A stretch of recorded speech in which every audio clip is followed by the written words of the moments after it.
చెప్పమంటారా? కొత్త పేరు ఒకటి తగినది, అందుకని ఇంత ముస్తాబై కూర్చున్నానండి. అబ్బా ఎంత ముక్కపడ్డది ముఖ్యమే. అవునవును, ఎవరి మాట వారికి ఇంతగానే ఉండదు. ఈ పూట ఎవరు తప్పుడు పైకి మిచ్చగలున్నారని నమ్మకముగా తల్లికి వెళ్ళినందున మా అమ్మ మూడు కొత్త వచ్చును కదా అని మహా సంతోషంతో ముస్తాబై కూర్చున్నందుకు కలిగిన ఫలితం ఇది. అయినా అదేం పాపం కానీ ఈ మగవారు అసలు మా ఆడవారిని నమ్మనే నమ్మరు కదా. ఏ చండాలుడు నిన్ను నమ్మని వాడు నిర్మూలమైపోవు. ఏదో హాస్యమున కన్న మాటలకు అంత అలకెందుకు? ఆ హాస్యమునకు హద్దు ఉండవలను.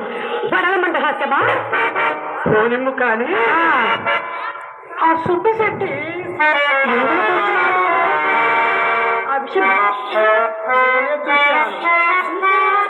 మీ అమ్మ వీధిగమ్ముతో మీ అమ్మ కంటపడవలసి వస్తుందని పెరటు గుమ్మన ఏగుసరికి అంత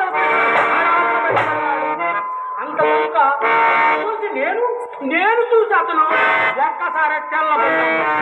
అతనికి ఒకవేళ అనుమానం కోడి గమలాడుతూ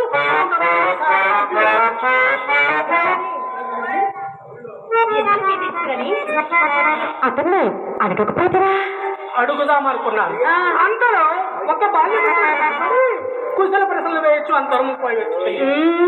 ఆ సంగతి అడగదు వీళ్ళు కుదరలేదు. అవునా? అట్లయినా ఆ సంగతి నేనే చెప్తాను, ఆలోచించండి. ఏమండి మేడం గురించి మాట్లాడటకై మా అమ్మ అతన్ని మేడం మీదకి తీసుకుని ఇంటికి వచ్చిన వాడికి మర్యాద ధర్మం కనుక కూర్చుని వారి కూర్చుని సాంపుల మీద అతను వచ్చిన పని విడిచిపెట్టి అతడు ఏం చేస్తాడు తెలుసా? ఆ సుబ్బారావు ఏం చేశాడు తెలుసా? అధిక ప్రసంగము ప్రారంభించాను. చికాకు వచ్చి చప్పుడు నేర్పింది చట్టా పోయితిని నా అమ్మ నా మనసు కనిపెట్టి తోడు చెప్పగల విషయం మీద అతని దొడ్డులోకి తీసుకొని పోయి ఆ దారినే ఆవరకు తాగినప్పున్నది. రావండి, నమ్మండి నమ్మకపోండి, నడిచే సంగతి ఇది.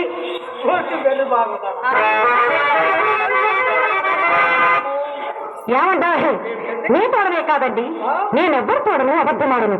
చూస్తామని ఏ కులంలో పుట్టవలసేది కాదు అని చిన్నలు పెద్దలు నన్ను సాధించటకు ఇదే కారణం. ఎవరి మాటలో నేను నిన్ను ఎన్ని శ్లాఘించలేదు. అవునండి, ఎవరు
అయితే నేను వినపడి ఏమన్నది ఏమొకటెమ్మను దైవము తరచు నాలుగు దృష్టి పెట్టలకూడదు చేతుల మానవులు